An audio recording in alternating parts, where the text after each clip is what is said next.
मैं चित्तौड़गढ़ बोल रहा हूं, त्याग और बलिदान का प्रतीक।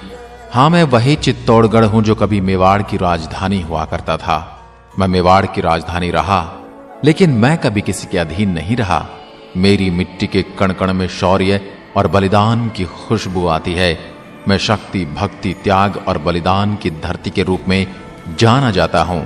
मैं वही हूं जिसके आंचल में महाराणा प्रताप खेले, सती मीराबाई ने भगवान की भक्ति की, और तो और चित्तौड़गढ़ की रानी पद्मिनी ने अपनी लाज बचाने के लिए जौहर किया था। मेरा जन्म आज से लगभग 1500 साल पहले मौर्य वंश के शासक चित्रांगन मौर्य ने करवाया था। उस समय मैं चित्रकूट के नाम से जाना जाता था। जब खिलजी के बेटे हिजर खां ने राज किया तब मेरा नाम हिजराबाद रखा गया था। उसके बाद राणा कुंभा के काल में चित्तौड़ के नाम से मुझे जाना गया। मैं एशिया महाद्वीप का सबसे बड़ा दुर्ग हूं। अगर आप मुझ पर विजिट करते हैं तो मैं पूरे 13 किलोमीटर की परिधि और 700 एकड़ जमीन के ऊपर में बसा हुआ हूं। एक समय था जब मेरे अंदर छोटे बड़े करके 113 मंदिर थे, 84 पानी के कुंड बने हुए थे और 8 भव्य महल बने हुए थे। लेकिन जब मुगलों ने मुझ पर आक्रमण किया तो मुझे बुरी तरह से तहस नहस कर दिया गया। यदि आज मेरी बात की जाए तो मैं देखने में खंडहर ही बचा हूं और मुझे सुनने के लिए एक सुंदर सा इतिहास, और खाने में मेरे यहाँ के सीताफल बड़े प्रसिद्ध हैं। 7वीं सदी से लेकर 9वीं सदी तक मेरे ऊपर चंद्रगुप्त मौर्य के वंशजों ने राज किया, और उसके बाद सूर्यवंशी राजाओं का राज रहा, जिसमें बप्पा रावल, राणा सांगा, राणा रतन सिंह, महाराणा कुंभा जैसे पराक्रमी राजाओं ने राज किया। इनमें सबसे ज्यादा राणा कुंभा ने सबसे ज्यादा 35 साल राज किया, जिन्होंने कुंभलगढ़ बसाया।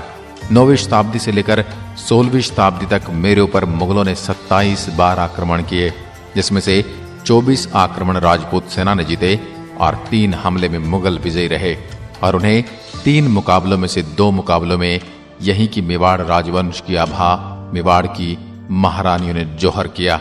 आप कभी मुझे निहारने आएंगे तो मेरे किले पर जाने के लिए 7 दरवाजे बने हुए हैं, जिनके नाम है पाडल पोल, दूसरा है भैरव पोल, तीसरा हनुमान पोल, गणेश पोल, लक्ष्मण पोल, जोड़न पोल, श्री राम पोल, पारस्परिक कलाकृति। ये 7 दरवाजे हैं। इनका निर्माण राणा कुंभा ने करवाया था। जो मुख्य दरवाजा है वह युद्ध के मैदान की तरफ है, जिसको सूरज पोल के नाम से जाना जाता है। जैसे ही आप किले की चढ़ाई पूरी करते हैं तो आपको सामने की तरफ कुंभा महल दिखाई देगा।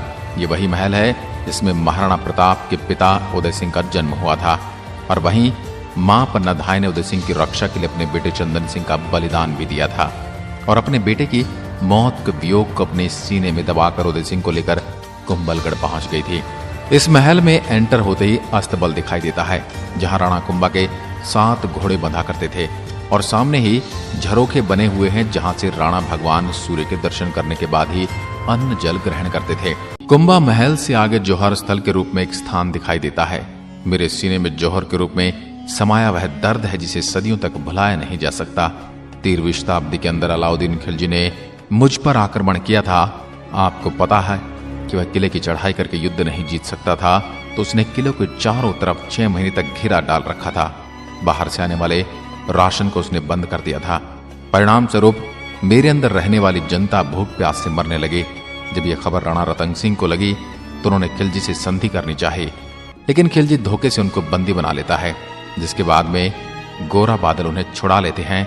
लेकिन राजपूत सेना ये युद्ध हार जाती है, और उस समय मेवाड़ की महारानी पद्मिनी अपनी 16,000 सखियों, सहेलियों और दासियों के साथ में खुद को अग्नि कुंड के हवाले कर देती है और मेरी मिट्टी में समा जाती है। और उसके बाद में दूसरा जौहर हुआ 1534 के अंदर, जब बहादुर शाह ने आक्रमण किया। उस समय रानी कर्णावती ने 13,000 औरतों के साथ जौहर किया था। पहले एक कुंड की तरह था, लेकिन आज वहां मिट्टी डालकर गार्डन का रूप दे दिया गया है। सिर्फ एक हवन कुंड रखा है, जहां एक निश्चित दिन मेवाड़ के वर्तमान राजा आकर हवन करके जिन्होंने जौहर किया था उनकी आत्मा की शांति की प्रार्थना करते हैं। उसके बाद तीसरा आक्रमण अकबर ने किया था, वही अकबर जिसे आप द ग्रेट अकबर के नाम से जानते हैं। उस समय मेवाड़ के राजा थे महाराणा प्रताप के पिता उदय सिंह। उन्होंने चित्तौड़ का किला उनके सेनापति जयमल पत्ता के हाथों सौंप कर वहां से उदयपुर चले गए थे। उसी समय उन्होंने उदयपुर नगर बसाया था और जयमल पत्ता ने अकबर से लड़ाई करी और इसमें 8,000 महिलाओं ने जौहर किया था। और इस युद्ध के बाद अकबर ने मेरी धरती पर जो रक्तपात मचाया था, उसने आम जन को मार मार कर इस मिट्टी का रंग लाल कर दिया था। मैं इस दुर्दांत और इस आताताई राजा को कभी भूल नहीं सकता। जौहरकुंड के पास ही आपको विजय स्तंभ भी दिखेगा, जिसका निर्माण महाराणा कुंभा ने करवाया था। महाराणा कुंभा ने गुजरात और मालवा दोनों राज्यों को जीत लिया था। इसी की खुशी में उन्होंने विजय स्तंभ का निर्माण करवाया था। इसको बनने में पूरे 10 साल का समय लगा। उस समय इसको बनाने में 90 लाख का खर्च आया था। 122 फुट इसकी ऊंचाई है। इसके अंदर कुल 157 सीढ़ियां बनी हुई हैं और यह 9 मंजिला है और इसका आकार भोलेनाथ के डमरू के समान है। नीचे से 3 मंजिल चौड़ा है, बीच में 5 मंजिल संकरा है और ऊपर से 2 मंजिल फिर से चौड़ा है। मेरे राजस्थान पुलिस के बाएं हाथ पर इसी का सिंबल बना होता है। विजय स्तंभ के आसपास आपको टूटे फूटे खंडहर दिखेंगे। सब मेरे उस समय के मंदिर थे, जिनको अलाउद्दीन खिलजी ने रानी पद्मिनी के नहीं मिलने पर तोड़ दिया था और बाद के आक्रमणकारियों ने भी ऐसा ही किया। मेरे जौहर कुंड के पास में आपको एक शिव मंदिर दिखाई देगा, जिसका नाम समाधीश्वर मंदिर है। मेरे उस समय काल में रानियां पास ही बने गोमुख कुंड में स्नान करके भगवान शिव को धोख देकर जौहर में अपना आत्मदाह कर गई थी। उसके बाद जैसे ही आप थोड़ा आगे की ओर प्रस्थान करते हैं, आपको एक बड़ा सा मंदिर दिखाई देता है। यह मंदिर 1200 साल पुराना मंदिर है। इस मंदिर का निर्माण बप्पा रावल ने करवाया था। उस समय यह मंदिर विष्णु मंदिर था, लेकिन 1303 में अलाउद्दीन खिलजी ने पूरे किले को तहस नहस कर दिया था, जिसमें इस मंदिर को भी क्षतिग्रस्त कर दिया था। उसके बाद 1433 में राणा कुंभा ने वापस इस मंदिर को रिनोवेट करवाया था। अब इसमें राधा कृष्ण और बलराम तीनों की मूर्तियां हैं। मंदिर के बाहर एक छतरी बनी है, जिसमें काले पत्थर में आज भी विष्णु जी के वाहन गरुड़ भगवान की मूर्ति बनी है। पास ही आपको मीराबाई का मंदिर दिखेगा, जो कृष्ण की भक्ति का अद्वितीय उदाहरण है। यह मंदिर लगभग 500 साल पुराना है। चित्तौड़गढ़ मीराबाई का ससुराल है। यहाँ की राणा सांगा के बड़े बेटे राजा भोज के साथ मीराबाई का विवाह हुआ था, लेकिन राजा भोज की मृत्यु के बाद उनके देवर विक्रमादित्य ने उनके ऊपर बड़े अत्याचार किए, जिसके चलते मीराबाई महल छोड़कर चली गई। जब वह द्वारिकाधीश गए थे, उनको वहां जाते हुए तो सबने देखा, लेकिन आते किसी ने नहीं देखा। ऐसा माना जाता है कि मीराबाई वहीं भगवान कृष्ण की मूर्ति में समा गई। जो आज मंदिर के अंदर भगवान कृष्ण और मीराबाई की मूर्ति देखते हैं, तो वह मूर्ति 2002 में बिरला सीमेंट की मालकिन ने नया मार्बल का मूर्ति लगवाया है। जो ओरिजिनल मूर्ति है वह द्वारिकाधीश में लेकर चले गए। मुझ में थोड़ा आगे चलने पर कालिका माता शक्तिपीठ मिलता है। कालिका माता मंदिर का निर्माण 18वीं सदी में सिसोदिया राजवंश के राजा बप्पा रावल द्वारा संपन्न हुआ था। हालांकि 14वीं शताब्दी में महाराणा हमीर सिंह ने मंदिर में कलिका माता की मूर्ति को स्थापित किया। तब से यह कलिका माता के मंदिर के नाम से प्रसिद्ध हो गया।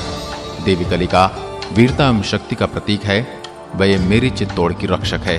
थोड़ा आगे चलने पर पानी के बीच में आपको एक महल दिखाई देता है, जिसे पद्मिनी महल कहते हैं और जिसको समर पैलेस के नाम से भी जाना जाता है।